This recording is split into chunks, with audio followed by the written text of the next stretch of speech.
web search engine. It will be a basic talk, but we will try to cover some important key aspects that we can research on further later on, highlighting the key aspects later in the talk. Right? So my organization of the talk is as follows. First, we are going to follow a story mode of learning. We are going to talk about information retrieval, what is information in a story mode.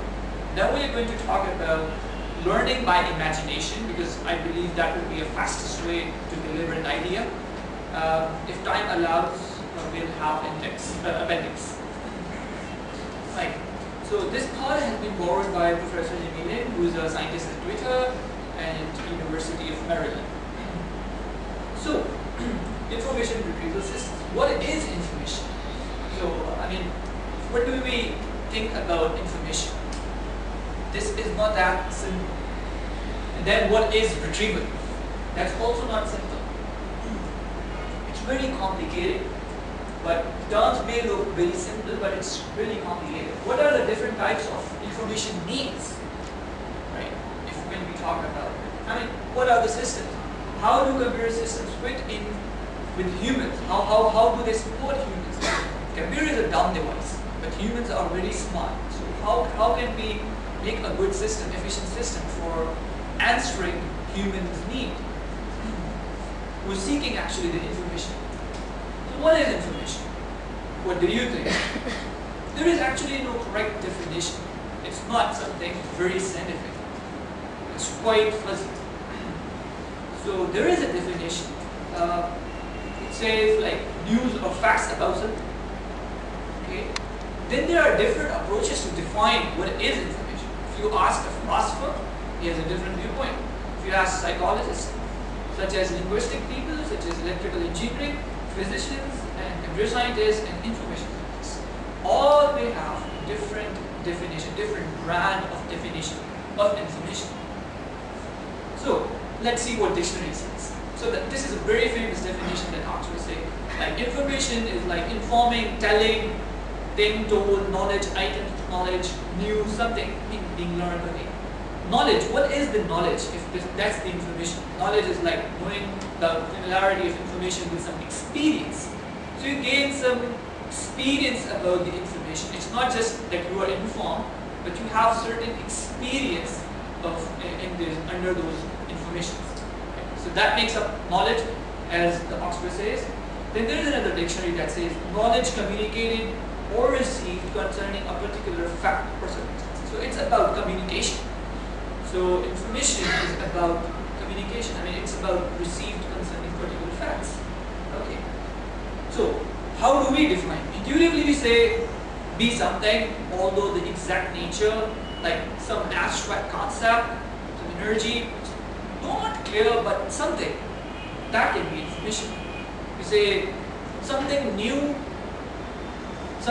makes sense to us, that's why it's information. Repetition is not information, it's just a reminder. Be true. If you have false or counter fact information are actually disinformation or misinformation. They are not information. So it must be true. Then we say it must be about something. Something. Okay, so intuitively we may say something may be noise, can be an information, but let's see. So in this talk, I'm going to talk about three aspects. The information as a process, information as communication, information as message transmission and reception. So first view. So we say information, I mean, we are very much aware of input, process and output cycle. So we say information is actually a reflection of a process upon an input. So something that converts input after something into an output, that process is actually causing the information. So that's how the people in computer science usually define information. So it's not about that process is in isolation. It's about process is operated under an input. It's not in isolation. So where is the human? For example, if a tree falls in the forest and nobody knows, right, that it was there, it was fallen, but there was some information transmitted. Yeah, it was fallen, there was a process, it will fall down, but nobody witnessed that. So in this, information as a process, yeah, but that's not very interesting for humans, is it? I mean, we did not see that, and we don't know.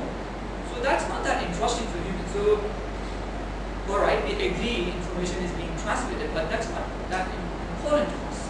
We are concerned about information by the human consumption, right? We want to consume information. That's sensible information for us. So transmission of information from one person to another, that's really important. Recording of information is important. Reconstruction of stored information is important from a perspective of being human beings, right? Okay. So there is another view. Information science is characterized by the deliberate or purposeful structuring of the message by the sender. So it's somewhat a communication. When I'm communicating with students, I have a different structure, right? I know how to communicate. When I'm talking with my parents, I follow a different strategy to talk to them. So it's about how I perceive or structure the other person's mind and then delivers on the information. So information is also contextual. So I predict how the others will consume it. So this is also important. So we may say text a collection of science purposefully structured by a sender with the intention of changing image structure of the person who is receiving it. So information is actually the structure of any text capable of changing the perception, if you say, right? So it's very simple communication. So it's about communication. We see it. You see here, transmission of information can be like, let's say, 3 ways. We are encoding the information like thoughts. If thoughts are transmitted, we say telepathy. If words in writing, those words in reading, I mean, we write and somebody reads it. We write in a proper structure and somebody reads in a particular structure. That's decoding ways. That's information communication through writing. Similarly, by speech, sound to sound. So if I communicate with you in Korean language, for example, you won't be able to understand it. So it's about, I know about your structure, how you will structure it. You cannot structure it. Then there is another thing coming from information theory. That's how they define information. It's a little bit wearable information communication theory developed by Chen in the 1940s, concerned with the transmission of electrical signals over the wires. If there is some electrical engineer, he might know what I'm talking about. So how do we send information quickly and reliably? So they are more concerned about information transmission, right? So underlying modern electronic communication, voice, and traffic. So they are concerned about wireless communication, channel capacity theorems, and they say information is actually reduction in surprise. So I don't get surprised by this, but I consume it. So communication, if I show you through this example, that would be better. So there is like a message, transmitter transmits it through a channel and receiver receives the message. But what if there is a noise? Maybe the message gets distorted, that's one information, that may be disinformation. So all these things really matter when you are in digital world, right? So a synthesis between these things, information, this cycle, and what we are going to talk about is like this. So the source sends the message, right? Like this. There is a channel, then there is a receiver who receives the source and the destination. So here we say, sender encodes the message, maybe indexing and writing. If you are, let's say, web pages, indexing or writing, channel is actually the storage, right? If we map it, there may be some noise or distortion in data, right, in the databases where you have stored it.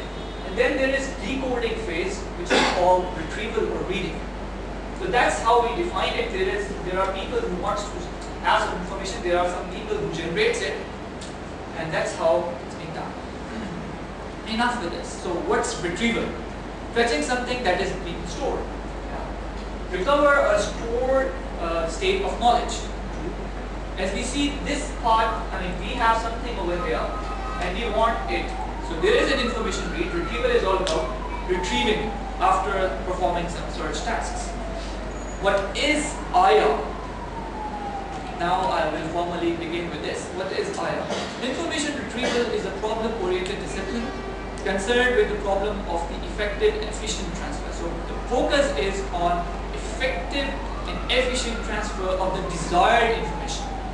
So if somebody asks me a question, if I'm talking about IR system, it should not take like days, even hours to answer that. It should be efficient first and it should be effective. It should not be a random answer. So that's what it's all about. There is information. So types of information can be, we can classify like two types. In the first type, we talk about searching the past. So it's independent of the time. And different queries result on a static answer. So if I'm asking something, let's say, who was the founder of some object, that would never change. So it's a static information. And then there are prospective types of information, searching the future, such as I ask, what's the score now between some cricket team, some cricket match. So it continuously changes. So it's time dependent. Okay, I'll skip this because I explained this part. So there are other types of prospective filtering. Make a binary decision of incoming documents. So for example, it's a dynamic decision on the information retrieval. Consider that there are some spam documents, there are some non-spam documents. Spam documents are the documents that are overstated or bad documents, maybe fraud documents over the websites, right? So they are dynamic in nature. So this would be a one practical example, very practical example. Anyways, I'll skip this part because we are short of time. I'll come to what I'm going to talk about. So what types of information are there when we talk about in the web? So there are text-based information, there are XML structured information, images, audios, videos, source codes, application, web services. Content-based search. This is a relatively new concept. We want to know what's there. So it's being treated like encyclopedia when we are on World Wide Web. What else would you search on? So what do you do? What's more effective? Why is it hard for many applications? These are very interesting questions. When you have large set, scalability is a very challenging issue. So these are very interesting questions. Some interesting examples, what people want, it can be like images with Google search, videos, they search for videos, and they even search by humming, like they produce some sound and they want some soundtrack later. What about databases? What are the examples of databases? Bank storing account information could be one example. Retailer storing inventories, this is also information retrieval. University storing student grades, this is also information retrieval. What exactly is a relational database? I believe people know it, I'll just skip it. So database queries could be very simple, and we know, like if we enter one query, we'll get one answer, which would be logically correct answer corresponding to what we have queried. In terms of data, in terms of IR, it's different. I'll just compare it. So what we are retrieving? Structured data, clear semantics based on formal model. So it's a structured thing. When we store something in databases, it's quite structured. We know the table, organizations, and everything. But in IR, it's semi-structured or mostly unstructured, I would say. Free text. We don't know how to structure it. So that's a big difference between database approach and IR approach. Then queries we are posing. Formally, mathematically defines query unambiguous. So if you have one query, you're expected to have one meaning out of it because it's mathematically well modeled. How about IR systems? Just consider Google. So they are very vague queries. They are imprecise information reads. So it's a bigger challenge compared to database queries. Results. we always get exact results with databases. Always correct in the formal sense. What we queried, we'll get what is there in the database repository. But how about web search engines? Or how about information retrieval systems? Sometimes relevant, often not. So your query was vague, and the results are also not that 100% correct. Interaction with system, one short query. If you know the query, if you know database semantics, everything, you have just one short query. But over here, interaction is very important. So how user writes and how user fetches the information and everything. It's very important in IR systems. Other issues can be concurrency, recovery, atomicity. All are critical. When you are a database professional or when you are a database researcher, you will consider three cases being most important. Like, is it concurrent, is it recoverable, or all the operations are atomic in nature or not. While in IR, all these issues are downplayed.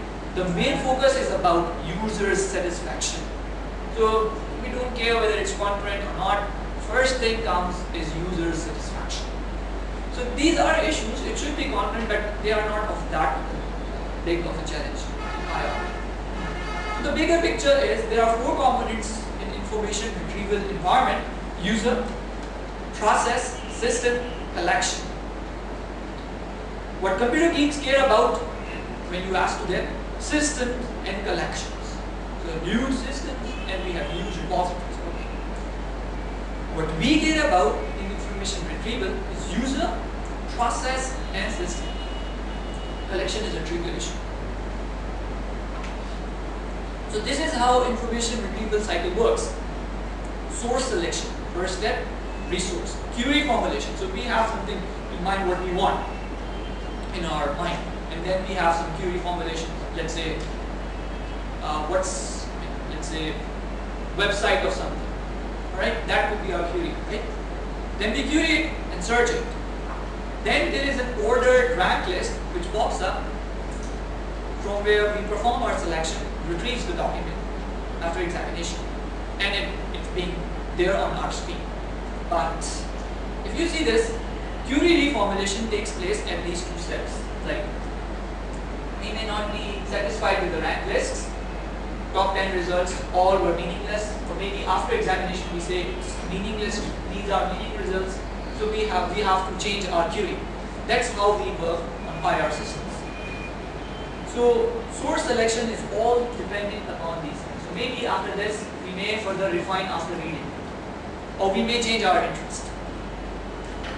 Here if we say in this part, here is the problem of indexing and here is the problem of collection. However, in IR we are chiefly considering this side. However, if we simplify this problem gets simplified over two ends. First one, query formulation, other just search. So this is what we usually see. However, the process is quite complicated. Strategies to handle these bigger challenges. I mean, when I show you some modular diagrams, first strategy is divide and conquer, because there is a large data set that you have to retrieve, from which you have to retrieve relevant information. Strategy, always in the coding practices, we say use encapsulation to limit complexity. Always have modularized structures. Approach. There are approaches like these. Define interfaces, input and output for each component. Why should you do that? It's very obvious. You do it because you want to test whether it's correct or not. So if you have some joint structure, you are not using your interfaces, the complexity will be maximized and you won't be able to debug it. Study each component in isolation. So whatever you develop, test it in isolation. Repeat the process within the component as needed.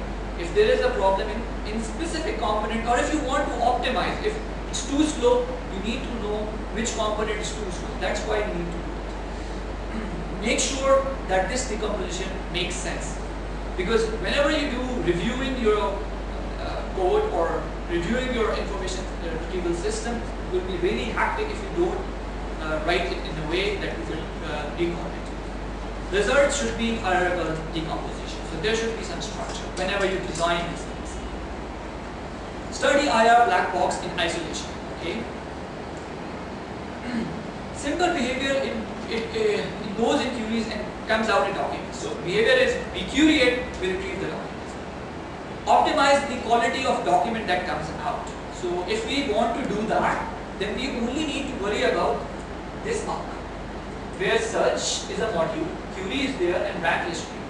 So if there is a problem in your IR system, you only need to rewrite or restructure or optimize this part of the code. This was an example why you need hierarchical modeling. Study everything else around the black box, put human back in the loop.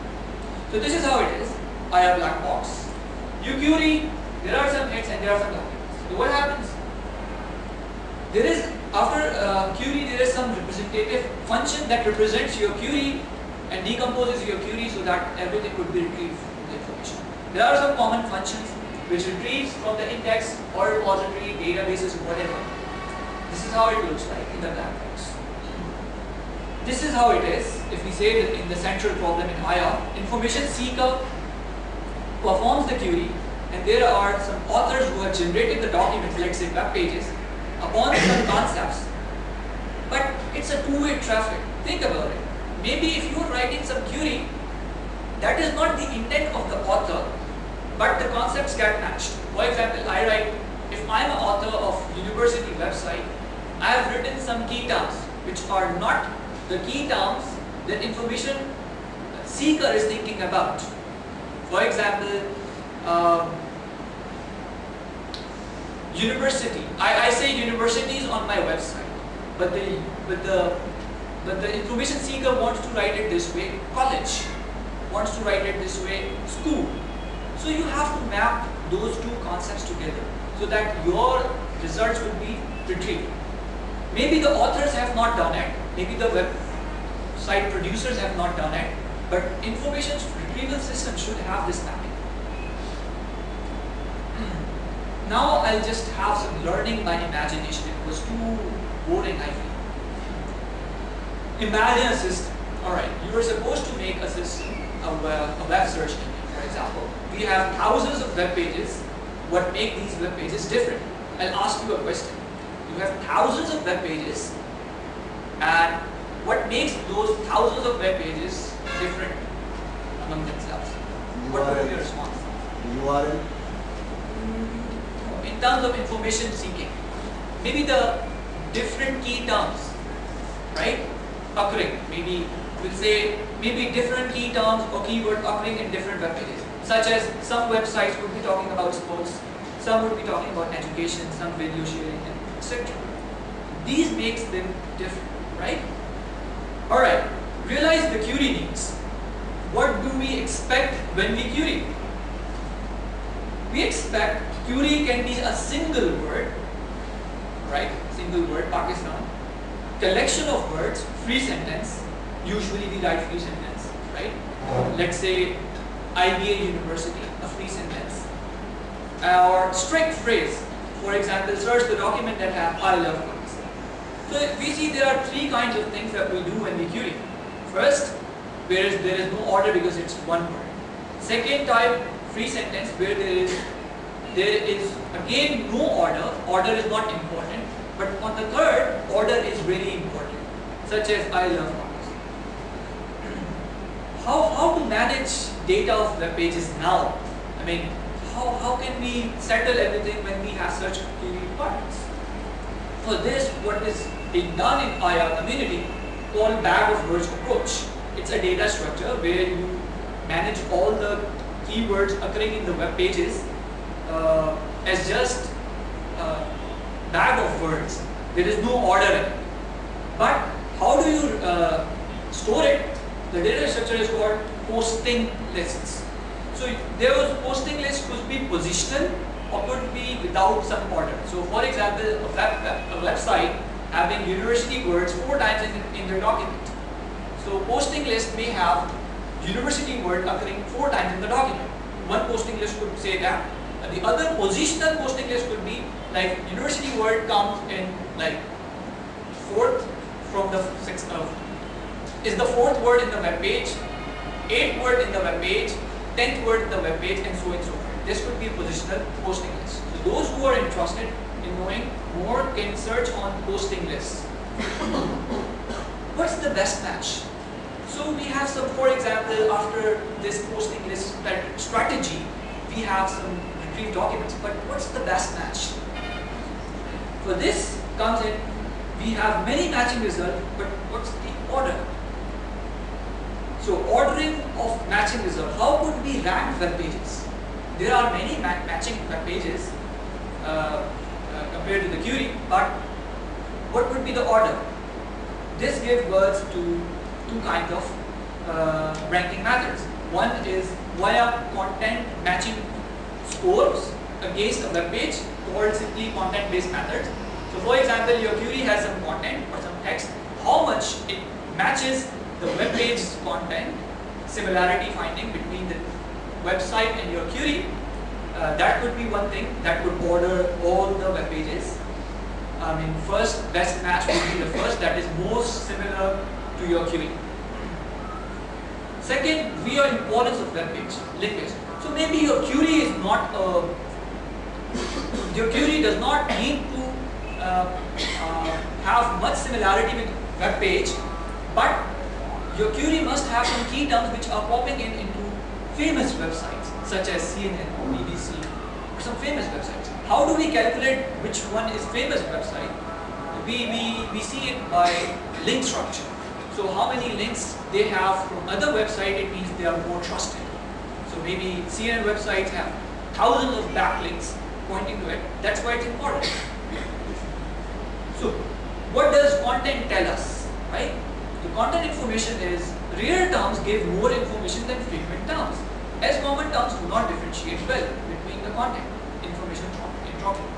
So for example, if there are frequently occurring words in your document and there are other frequently occurring words in other document, then those frequently occurring words does not classify your document well, while the rare words occurring in your document and other documents classify.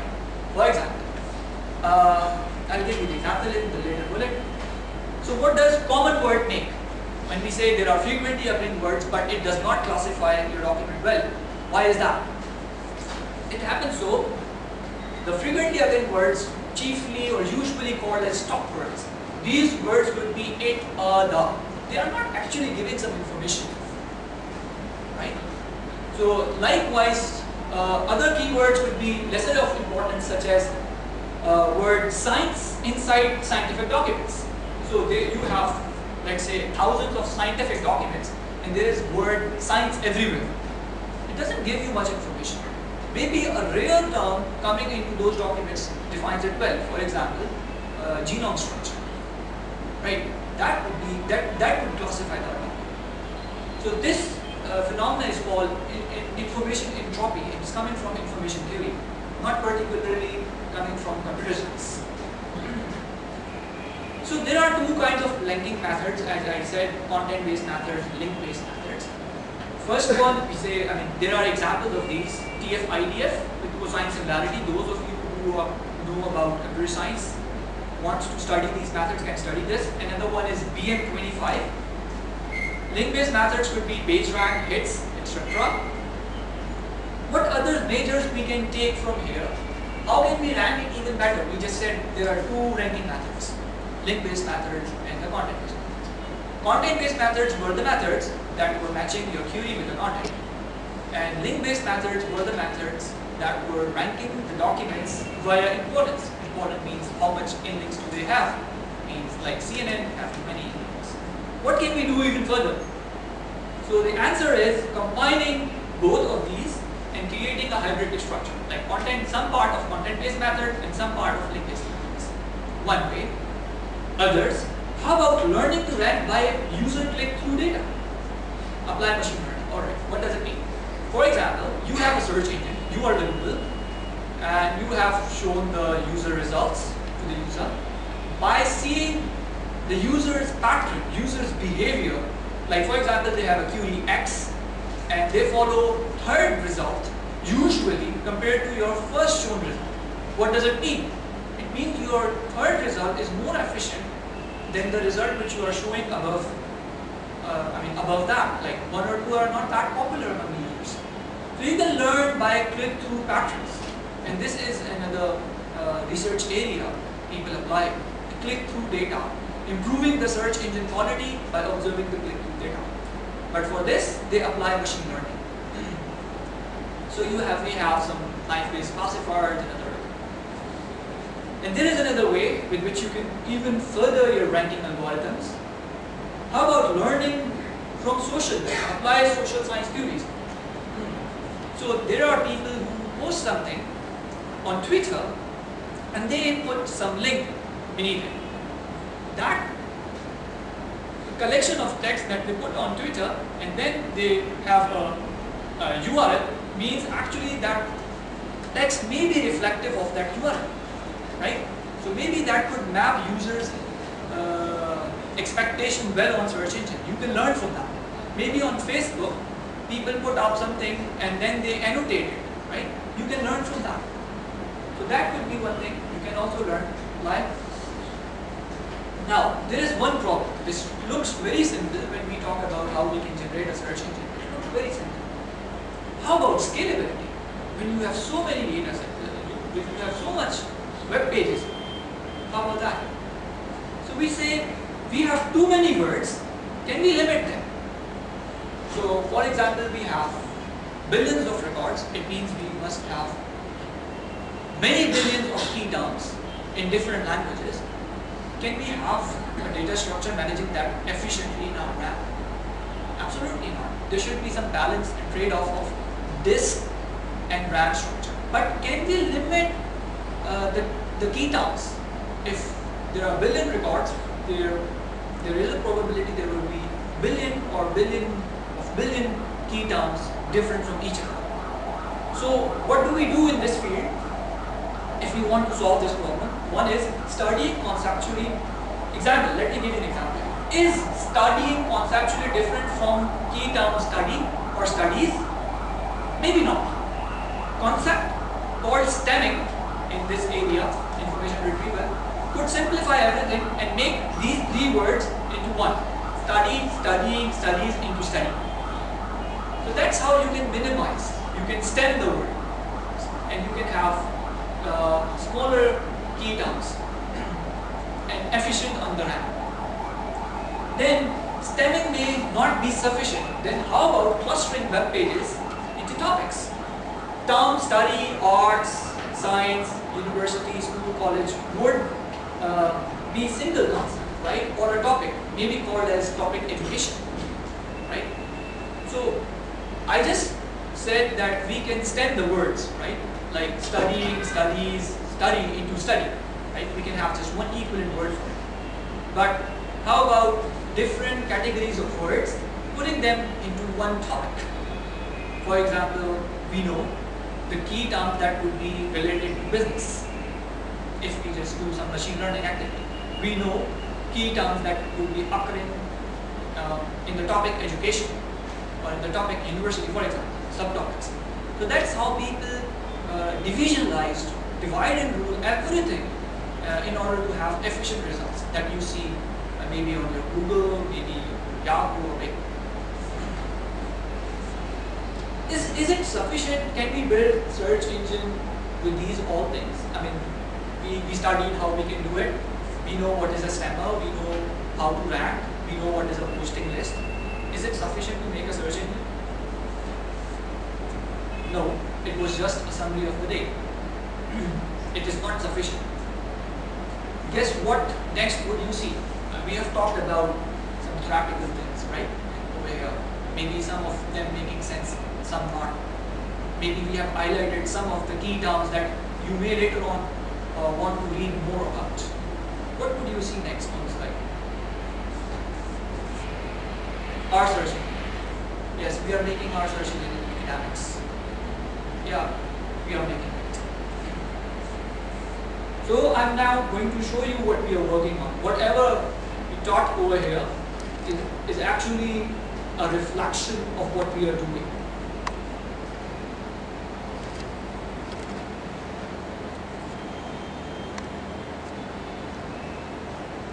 Alright, so actually this search engine, first I'll just say what is this search engine.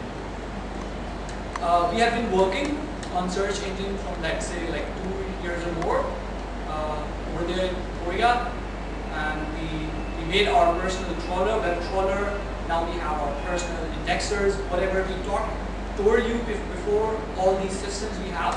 I'll just show you, we have made a limited web search engine. For the moment, it's in the trial test. We will still keep it into academics, not going to go into industry very soon, but I'll just show you. So we have 3 popular algorithms implemented in the ranking. You can see tf-idf, BN25 and page 1. I'll just show you. So this web search engine only indexes IBA website ever. I'll just show you how it works. So I'll write, for example, my name. So you see everything. The search results matching over here. If I change the algorithm, definitely the results will change. I'll just write, for example, IBA, and see many matching results. And then I'll see the next index like a search engine has. Right? Then we have cached thing that you see in Google that we recover from the repository. It's also research area, how to efficiently recover from cached thing. You can also browse to that website. Some of you, if you want to know more about the search engine, can come and visit. So what we are talking about here is not something dusted in the books. What we're talking here is actually practical. And definitely in academics, the point of showing you and point of convincing you about this thing is if you learn right things right on time and apply right things, you can make a difference. So we are working on the search engine with our counterparts in Malaysia. We will be joining hands with some people in Ireland and Italy, and we will further the search engine. I think I have not much time, so I have to stop here my talk. Though I had some more, maybe. If you have any questions, suggestions, or anything, you can comment.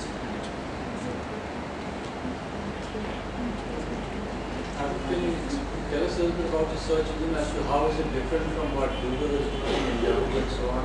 Okay. What's unique about it? Okay, so what we are planning about the search engine, we are talking about, we want to do something like semantics, right? For example, I want to find person X contact address. So what it will do, maybe contact address can be phone, can be email, can be any other information, right? So we want to do this way that if somebody asks some concept on the query, then it will be resolved into different key terms. Let's say if there is, for example, I'll search for a professor. That means I'm searching within the university's website. So if I'm searching for, let's say, some person at IBA, maybe that person is also somewhere else located. So it's like we want to do conceptual matching that is different from Google, that is different from Yahoo and Bing. Currently, they are not doing it. And moreover, we observe that in Korea, that no search engine could bear the load of all the web pages in the world. So there is always a room for making your search engine within your own country, within your own limited domains. And if you create a limited scale search engine, that will be more efficient and more better than others. That's what we observe in South Korea, where the #1 search engine was actually an outcome from the lab where I was working, naver.com. So this is what is different about it. Are you planning to incorporate some social aspect in this search engine, like Facebook or Twitter, something like that? If yes, then how do you incorporate that? Okay. So it's, as I said, it's into academics. We are not going into industry. So what we want people who are excited, who wants to apply some of their research into this, and if they are into social, definitely we don't have much people, right? We have limited number of people. We will engage them on the areas where they want to work on. We do have this sense that we have to incorporate social side as well. But it depends because of the privacy of the data. Facebook does not give you that data, so there are some issues with that. But I hope. And one more thing. If you really want to work something with this, you're most welcome to contact. And if you have this experience in academic settings, you can definitely reach out later on if you want to go to Google or somewhere else for your employment or something. That could give you real boost in your working, in your experience. What will be the major difference in methodology from information retrieval? Sorry. What will be your the difference of methodology for information retrieval other than like traditional? What would be? Difference in methodology. Okay, what would be new, you mean, right? Right? What is the difference? What is the difference between what? Like traditionally, certainly follows just like. Okay. method of- Okay. I think she means innovation. Innovation, you mean innovation. Alright, I'll just brief you about what is the difference between academia and what's the difference between industry in the real sense. I'm not talking about Pakistan at the moment because I'm a believer there is no industry over here. There's just job market. Industry is not about doing the simple things. It's about doing the smart things. Anyways, in industry, they don't have budgets for innovation, right? So what they do outside, if you talk about Google, if you talk about Microsoft, they get people from academia on board. They finance them, they fund them for innovation, which they publish in conferences or journals. Usually not in journals when you're talking about computer science, because innovation always go into conferences. This is the thought, and they have certain idea. So it may be coming out from anyone. So what we are going to do, what we are writing in conferences, what we are generating in conferences, we are first going to integrate into our search engine, and we are going to then give the demo to the people. So innovations in the innovation part, yes, we want to apply our spam classifiers that we have written, which are better than others, and one of which got the best paper award in Russian conference just a month before maybe. So we are going to apply all of these which are proven, or we are going to take people on board who are doing innovative work but they don't have system to apply on, will apply and do things. I hope that answers, right? And we also have plans to have a real-time search, but that also depends on the availability of the social data. But we do have plans to incorporate social data. At present, we have the Egyptian revolution data. We'll just release a prototype version for that in the near future, as I talked in my mention about the track data. And we also have plans for a collaborative information retrieval system. Collaborative information retrieval system means in which two or more searchers can search together. Not a single user, but users in collaboration can do a search task. Like in Google, one user searches, but when two users sitting in different parts, they search together. That's collaborative information retrieval, and that's a very new field. Maybe one example would be collaborative search. If I've heard two people simultaneously searching for a similar concept may collaborate, which is not currently available, right? And other aspects could be offline collaborations. So somebody search for something may improve your search results. Yeah. So this search is being made in Pakistan. So everybody will think that it will be a local search engine, like we will find more effective searches in this search engine than Google.kt or anything else. So what do you think and how it will be more effective than Google.kt in what content? Okay. So it depends upon whom you are targeting. Firstly, I told you that we are not targeting market at the moment. We don't want to go into competition with Google at the moment, definitely. What we want to do is we want to boost the academia over here. We want to apply the theories that we know into practice and improve the theory further. First thing is this. Second thing is we may not target the same thing. How about how good Google is about searching universities? I asked you a question. I posed you a question. can you search on Google that you want to study something in Pakistan? What choices do you have? What good universities are offering what? And what professors are within Yeah. this field, within this area? But if I'm going to search like that, it would be like a semantic search. Yes. Yeah, that's what exactly Yes. what the idea Yes, is. so Google is not targeting all of these areas. They are left out, right? Maybe who's the doctor nearby me? Hmm. Can Google tell you at the moment? Certainly not. So there is always a rule. You just need to have a little bit more imagination than, right? So that would be, When you say we, who is we? I mean, I'm talking about everyone at the moment because we are, This project is being worked on by. yeah, we are working in collaboration. I mean, solely the main system is being owned by the two of us, but we are working in collaboration with Malaysians, and in future we will be working in collaboration with Irish professor and Italian professor, and may even take it further. And the web science lab of IBA. Yeah, sure. in Yeah, sure. Within that. Or maybe if our search engine is good, we may put it specifically for IBA website or what, maybe on our website. Depends. So maybe a good thing. People who wants to learn. Any more? No. That concludes then. Thank you.